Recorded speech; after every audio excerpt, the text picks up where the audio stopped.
The following production is brought to you by Derrick Lamon Enterprises, a subsidiary of LBM Entertainment, exclusively licensed for use on Patreon.com. Enjoy the show.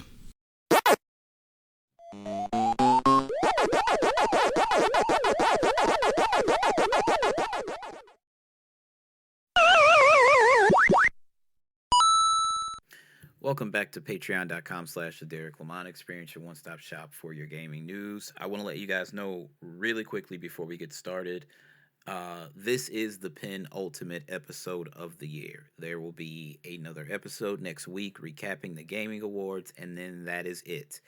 And I have something to do after work, so I don't get to watch the awards straight chalk, so I'm going to have to catch it later, and then I will post thoughts and stuff like that. I usually go through and post like upcoming games. I'll check and see what's big. I'm not going to post every game. I'm being very clear about that because this other thing takes precedence.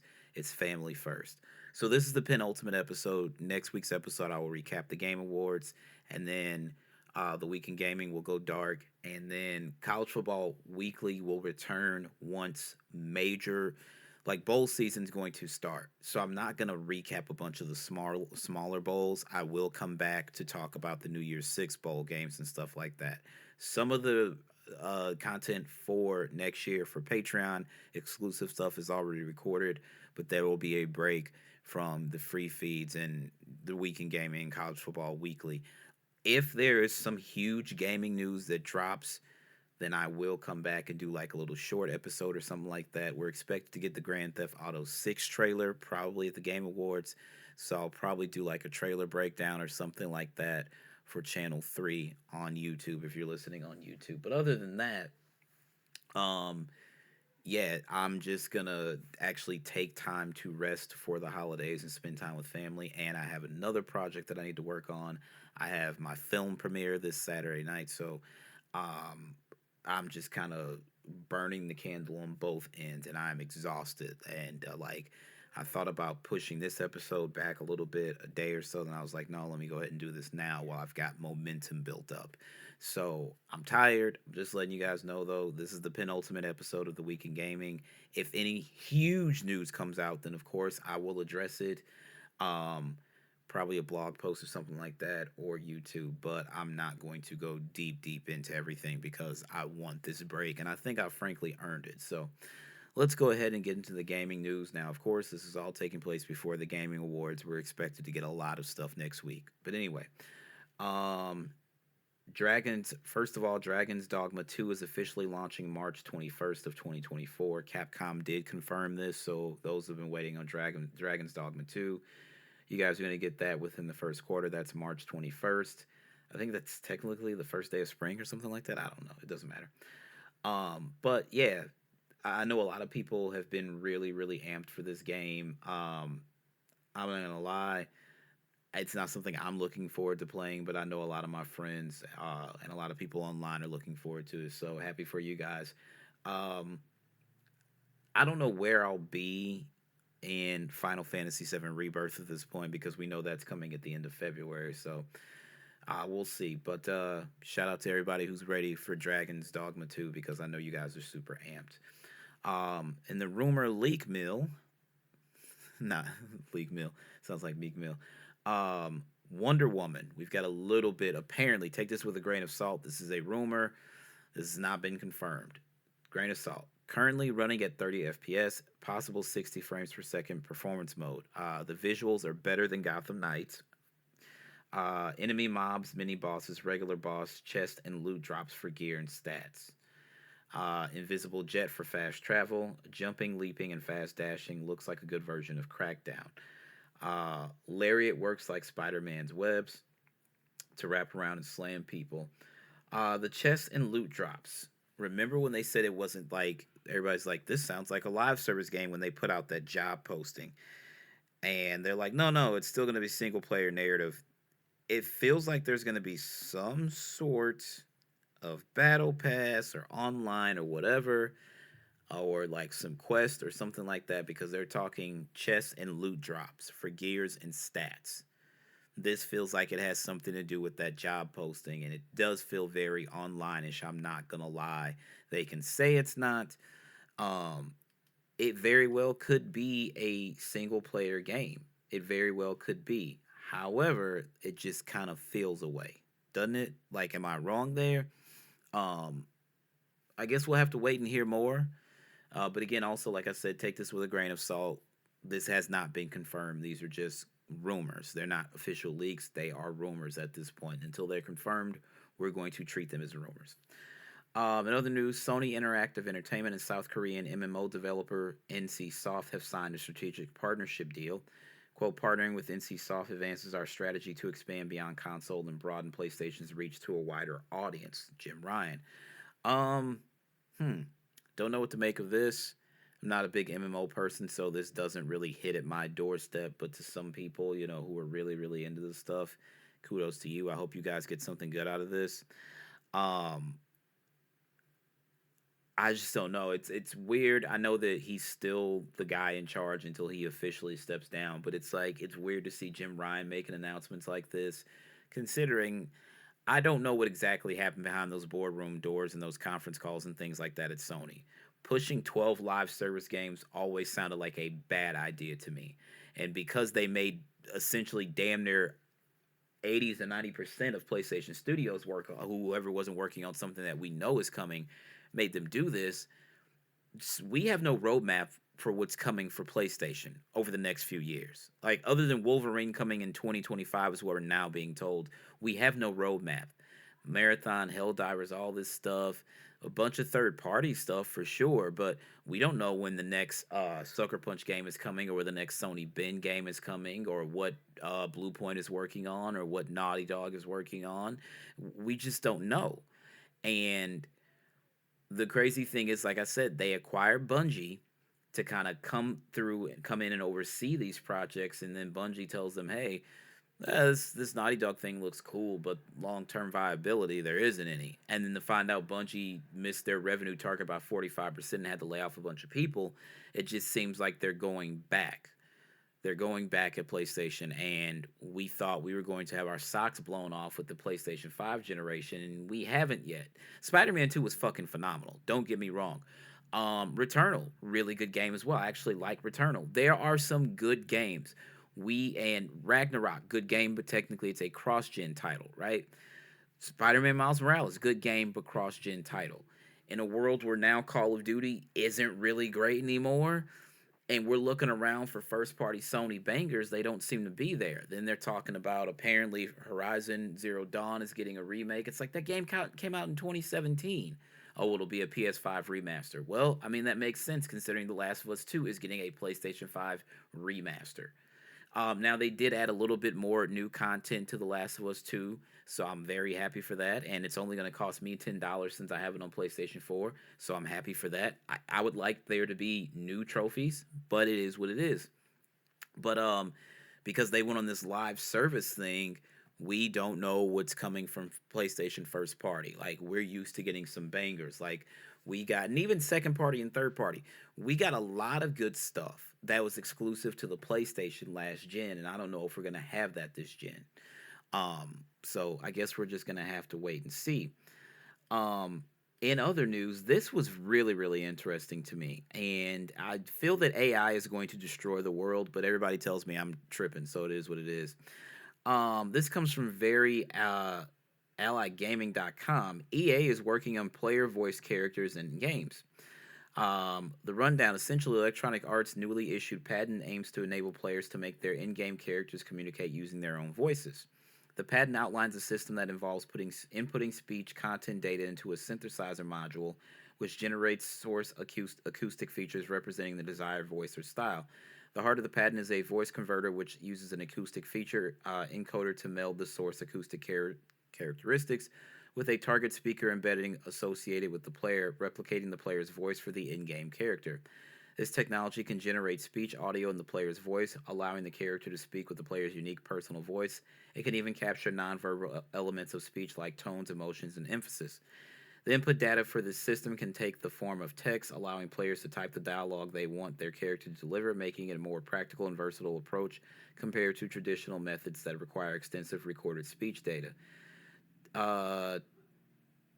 Quote, today we encountered a newly issued patent by Electronic Arts titled generating speech in the voice of a player of a video game, which was submitted in October of 2020. It's interesting, it's 2023 and this is just coming out. This patent, made public earlier this month, outlines the technology for producing speech audio within a video game, enabling players to make their in-game characters communicate using their own voices. A computer-implemented method of generating speech audio in a video game is provided. This method includes inputting a synthesizer module, yada yada yada, all the stuff I've already read. This sounds kind of cool. It kind of seems like it's been somewhat done already in certain games. Um, I think it was EA Sports when they had the Tiger Woods PGA thing. Well, no, you could change the voice and stuff like that, but they didn't have it directly your voice. I'm surprised it's actually taken this long. This seems like something that would have came when we got the cameras, the Kinect and the PlayStation camera for the PS4 and the Xbox One. And then you could, you had to have really great lighting, by the way. Back then, I didn't have the lighting that I have now, but you had to have really great lighting, and you could take a selfie, and it would, track your face into the game and stuff like that. I think it still works on MLB The Show. I think they took it out of 2K. I do know that, but it still works on MLB The Show. It gets kind of close. It's not exact, but it's not bad. So this feels like the next logical step in something like that. I still think that AI is going to destroy the world. I don't hate this, but I still think that AI is going to destroy the world, and this absolutely isn't absolutely a great idea. But I could be fucking wrong. Who the hell am I? In other news, from Insider Gaming, amidst the terrible, terrible launch of Call of Duty Modern Warfare 3, and I still want to play it because I still want to play some Call of Duty multiplayer, and I'm hoping to do that when I get my break. Call of Duty 2024 is Black Ops Gulf War. This is very interesting because I grew up during the Desert Storm and all that stuff, the Gulf War. A new report has revealed that the next Call of Duty Black Ops title will be set in the Gulf War. The first rumors of the Gulf War setting first originated in 2022 following Call of Duty mobile leaks that revealed the Lockheed F-117 Nighthawk, a retired American attack aircraft introduced in October of 1983. Earlier this year, Insider Gaming reported that Call of Duty 2024 is under the codename Cerberus, is currently planned to be released on past generation consoles.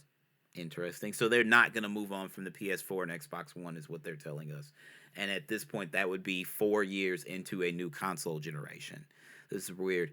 The new details from Windows Central state the new game will be set in the Gulf War with a strong focus on the CIA. Although not yet officially confirmed, Windows Central points out that it's likely the next game will be called Black Ops Gulf War, which is a name Insider Gaming can corroborate as being dubbed the title for the next installment. One of the major new pieces of news coming from the reports is the pre-order bonuses that Activision hopes to implement with the next title. According to the report, Activision is even exploring the idea of weeks of early access to its zombie mode. In its last 2 installments, Call of Duty franchise has introduced 1-week campaign early access to pre-order purchases. As reported by Twitter account Charlie Intel, the next Call of Duty title will be the first to have a 4-year development cycle. Very interesting. As with all mainline Call of Duty releases, the next Black Ops title will be targeting an October-November release. I, for one, am excited to hear about this. It can't be any worse than the current Call of Duty that we have this year. Like I said, I haven't played it. They have changed it, and a lot of people are talking about this. It is essentially a platform now. And then you log into the platform like you would log into a Fortnite or something like that. And then you have the different modes you want to play. Now, they have them locked to if you have the current game. I was playing Modern Warfare 2 2022 for weeks straight. And then once Modern Warfare 3 properly launched, it locked me out. You can't even play the last game if you own it, which is fucking nuts. That's nuts. So they're making it a platform, which tells me there's going to be a lot more money spent on cosmetics and things like that. I'm never doing that stuff. I will level up in prestige just by fucking shooting people on the map. That's just what I do. I don't care. I'm not spending extra money or anything like that. It's absolutely ridiculous. But I am excited to see if this is true. I really fell in love with like the fighter jets and stuff like that of this era, so this is really, really cool for me, and I'm really looking forward to it. In other news, this comes from PlayStationLifestyle.net. Gears of War narrative lead joined Sony Santa Monica Studio. Former Gears of War franchise narrative director Bonnie Jean Ma has announced that she's joined God of War dev studio Santa Monica Studio. Ma is serving as narrative director at PlayStation Studio on an unannounced project. Sounds like it could be the Cory Barlog project, just saying. Um, there's no word on what Santa Monica Studio has been up to since God of War Ragnarok's release, but an increasing amount of reports, some from compelling sources, claim the studio is working on a Ragnarok expansion of sorts. More than likely, sounds like we were gonna find out something next week at the Game Awards. I don't know, but it's almost all but confirmed that there's like some Ragnarok DLC, which is good because I'm ready to jump back into that world. Santa Monica Studio previously indicated that it has no plans for Ragnarok DLC or expansion, but has remained mum about the rumors. The only activity that reportedly came from the studio is a bunch of its developers allegedly blocking a popular fan on Twitter for sharing their aforementioned rumor. That's interesting. Remember when Gustavo, the composer for The Last of Us Part 2, said, yeah, there's some stuff coming. And everybody's like, wait, what? And then The Last of Us 2 Remastered gets announced, right? Where there's smoke, there's fire. Just saying. Quote, I'm very excited to share my news. I've joined Sony Santa Monica Studio as a narrative director. Ma announced on both LinkedIn and Twitter. I'm beyond thrilled to be working with this team and studio. While we don't know what Santa Monica's next game will be, job descriptions have hinted at an RPG game or a game with some RPG elements. Besides that, a new God of War game is pretty much a given. Yeah, I think that's... I don't know what the DLC or the expansion is going to be. It could be Atreus going off to do what Atreus does, or it could be Kratos, Mimir, and God, what is her name? Freya going off to right the wrongs and stuff like that. Who the hell knows? But I do want something, and I do want something soon. Now, I hope that they price this thing appropriately. But knowing Sony and everything that's been going on, they probably won't. So we'll just see when it gets here, when it gets announced, and if it's real at all. Hopefully we find out something next week. If not next week, I don't think we'll find anything out till game season in the summer, starting with the Summer Game Fest, or if PlayStation wants to kick it off like they did last year, or if Microsoft wants to do a developer direct or an Xbox showcase or whatever have you. If we don't find out about it at the Game Awards, I think it'll be, summer of next year where we find something out. In other news, this is for all you PlayStation Portal owners out there like myself. It looks like Sony may be taking cues from Nintendo as the PlayStation manufacturer has filed a patent for what looks like a new Switch-inspired handheld device. As spotted by NeoGAF user Pompo, the patent was filed back in 2015, but was only just recently published. While the controller pieces on the side look as though they may be detachable, they aren't explicitly shown as being removable from the device. Like Nintendo Switch, the device looks very much like a tablet with two controller halves on each side, which would be the PlayStation Portal, by the way. Instead of Joy-Cons flanking the screen, the dual controllers on either side of the device look like the handles on a DualShock 4. It's important to note that not all patents end up becoming products. Last year, Sony filed multiple patents for a glove controller that the company has yet to announce or discuss in any official capacity. Some were saying that this was basically the PlayStation Portal, and it had been in development long enough that the controller was going to be the DualShock 4. Nobody's going back to any of the other PlayStation controllers after the DualSense. I'm telling you right now. Right now. And it's not like... aesthetically, it's a much more attractive controller, I will say that, than either the DualShock 4, the DualShock 3, the 6-axis, the DualShock, or the DualShock 2, or the DualShock 1, or the standard PlayStation 1 controller before the analog sticks were added. Let me say that. It looks better aesthetically than all of them. It plays better than any controller ever invented. Nobody's going back to anything of the DualShock era. It will be DualSense from here on out, or give me nothing. That's why the PlayStation VR 2 controllers are called the VR Sense, or something like that. Nobody's going back, period. Just telling you guys that right freaking now. I like my PlayStation Portal. I don't care what you people say. Hey, everybody's like, I saw a review like, this is a bad product, and it just came out today. I'm like, you do realize this thing came out November 15th. It is the end of the month. It's essentially December, and you're just now posting a review on the PlayStation Portal. This thing came out like not quite a while ago, but 2 weeks ago. Like, if you're just getting your review in, Jesus Christ, I hate to see how you did in school. But I love the Portal. It gives me a chance to watch college football and still play Persona 5 and shit like that. I love the Portal. I'm not against it at all. Also from PSU.com, The Last of Us Part 2 Remastered Lost Levels include a boar hunt and the Jackson Party. I'm very excited to play these. Naughty Dog and Sony have shared more details on The Last of Us Part 2 Remastered on the game's product page, including naming the lost levels that will be included in the PS5 version of the critically acclaimed sequel. These lost levels are presented as rough versions of stages that were ultimately cut from the full version of the game. Interestingly, one of them is the boar hunt, which Naughty Dog had discussed back in May of 2022 as one of the areas that didn't make the final cut. Lost levels let you explore early development versions of 3 new levels not seen in the original Last of Us Part 2. Sewers, Jackson Party, and Boar Hunt. Enjoy hours of new developer commentary about The Last of Us Part 2's development as you experience the game. I don't want to hear director or commentary or anything like that when I'm playing the game. I've never watched the DVD extras, like watching the film with the director commentary. I've never done that. I don't need narration. I just want to watch the film. I just want to play the game. I don't need it. Just saying. In addition to incorporate the above cut levels, The Last of Us Part 2 Remaster will also introduce a brand new mode called No Return, where players must survive for as long as they can in randomized encounters with iconic enemies and locations from the game.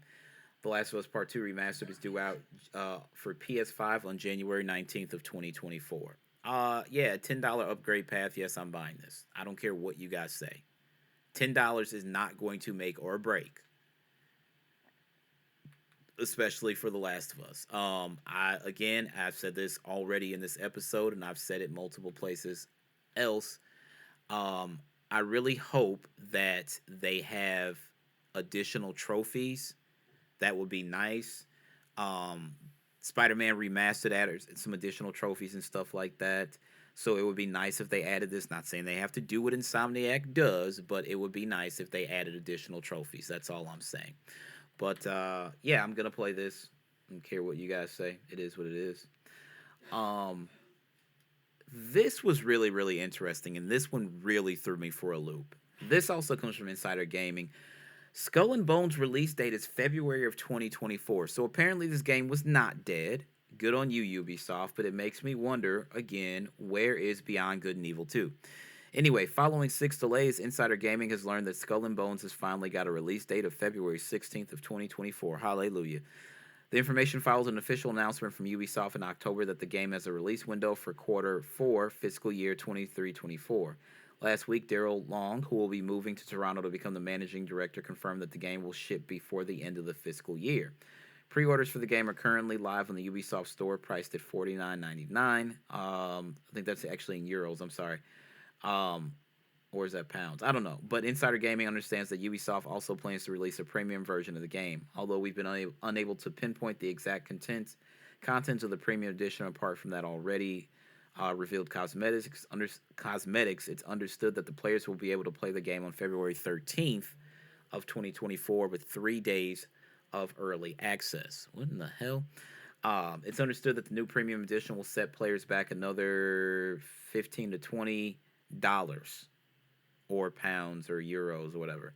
Details on when the game's new release date will be announced are unclear, but sources suggest due to the nature of the obtained information that's likely to be in the next couple of weeks, possibly at the Game Awards. The game, which is currently under the codename Project XA, has been under extensive playtests as of late, with developers having its latest test last week. Skull and Bones was originally planned for a 2018 release before being delayed no less than 6 times. At one point, the game was being developed with a new vision in mind from the studio at Ubisoft Singapore. Skull and Bones will be available for PlayStation 5, PlayStation 5, Xbox Series X and S, and PC February 16th of 2024. So for the people who are waiting for Skull and Bones, congratulations. You guys get to go be pirates now. I tried a little bit of what is the Microsoft? Sea of Thieves. I tried a little bit of that. Didn't move me. And then I tried to jump back in when they did the Pirates of the Caribbean stuff. I was like, oh shit, I love Pirates of the Caribbean, so this is right up my alley. Did not work.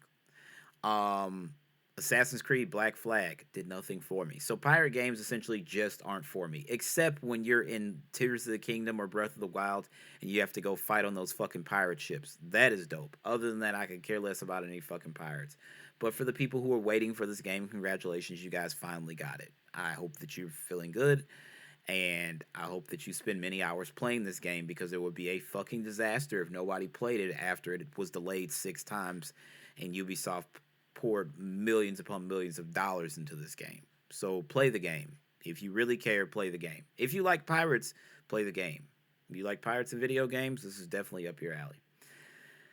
And lastly, I thought this was very interesting. This comes from Metro.uk. Bethesda is contacting Starfield owners to say their negative reviews are wrong. Wow. Customer support staff on Steam are replying to negative reviews of Starfield in an attempt to get players to change their rating. This is the most pick-me shit that Microsoft has ever done. This is insane. Music is art. Film is art. Video games, also art. Art is always up for subjection and objection, right? You can say it's either an objectively bad game or it is an objectively good game. That's up to you. If you don't like the game, I don't understand why they care that much.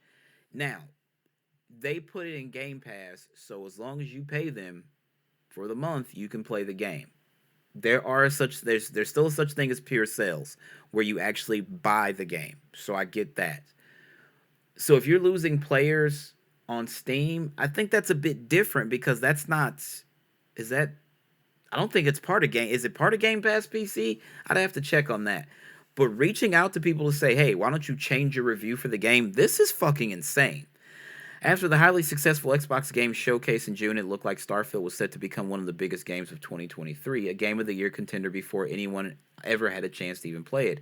Once they did, though, it became clear that the game wasn't quite as good as Microsoft was trying to make it out. Well, it's a Bethesda game, for one. Let's start there. Regardless of the critical reviews, it quickly ended up as the lowest rated Bethesda title on Steam, with less players than Skyrim after just 2 months. Bethesda doesn't seem to have taken well to that response, and it's been noted that they've started replying to negative reviews, trying to convince the players that the game is actually really good. I told you guys, I really wanted to like this game, but it wasn't in the cards. Unlike other Bethesda games, Starfield is currently classified as having, quote, mixed reviews, with 83,206 positive and 40,232 negative. That means almost exactly 2/3 are positive, which many other games would be perfectly happy with. Yeah, that's not bad.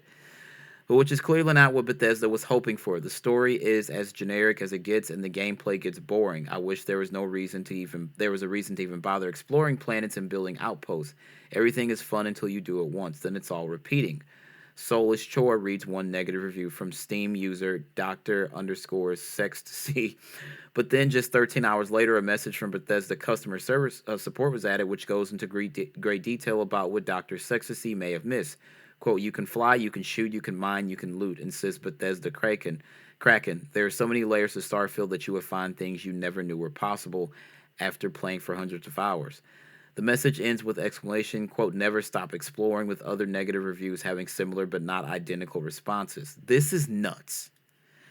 Although it's not unusual for any developers to engage with reviews, the idea that a company as big as Bethesda would feel insecure enough to start targeting individual players is pretty peculiar. Presumably, the idea is that they want to get people to change their reviews so the mixed rating is updated to a mostly positive. That will require at least a 70% positive reviews, which the game is currently really relatively close to, but that would still mean turning around hundreds of reviews or adding new ones. The practice was first noticed by Twitter user Juicehead, who points out that none of the reviews being targeted are factually wrong or even particularly vitriolic. Most of the time, Bethesda just ends up arguing over things like loading times, with one review response insisting that, quote, while there may be loading screens in between fast traveling, just consider the amount of data for the expansive gameplay that is procedurally generated to load flawlessly in under 3 seconds. We believe that shortcoming will not hinder our players from getting lost in the world we created. According to Juicehead, this has all been going on for a while, and that Bethesda didn't even stop when fans noticed and started discussing it between themselves, which seems to make it even less likely and change their minds. Again, this is art. Video games are art, music is art, film is art. All art is up for critique, whether they like it or not. Let me tell you something, Bethesda. This is what I want you to understand. I'm not a fan of your games, and I really wanted to like this one based on the trailers and stuff like that. It's repetitive, and that engine is ancient and antiquated, and you need to update it. Actually, you don't need to update it. You need to move on to a new engine. But to go online and tell people, no, no, the game's really good. You're just not playing the right stuff, or you're not doing this right, or do this, or do that. That's insane. That's insane. I think it was it Da Vinci that did the Mona Lisa. He didn't go say, "No, y'all need to like this painting because this bitch is flawless and she's bad." That's not how it works, buddy. You don't like. I mean, clearly you can do that, but it's really stupid. And now you guys look really, really goofy out here. And this was such a big deal to acquire them by Microsoft, and that they made Skyfall and Starfield exclusive, and now it's like you didn't get a Game of the Year nom. You only got nominated. You only got nominated for one award at the Game Awards, and now you're doing this goofy shit. And then everybody's like, "Well, there's an Xbox tax." No, there's not. This is what your team is doing. There's no fucking tax. This is what goes on under the stewardship. I don't know if they did this before Microsoft, because again, I've said I'm not a fan of Bethesda games. I really wanted to like Starfield though, but this is absolutely insane. I cannot defend this at all. At all. This is insane. Anyway, that's going to do it for me. Gonna go ahead and end this like I end every other episode of the podcast. Believe in yourself first and foremost, because if you don't believe in yourself, then of course nobody will believe in you. As always, my name is Derrick Lamon Jackson, and that is my time. You guys have a good one. Peace out.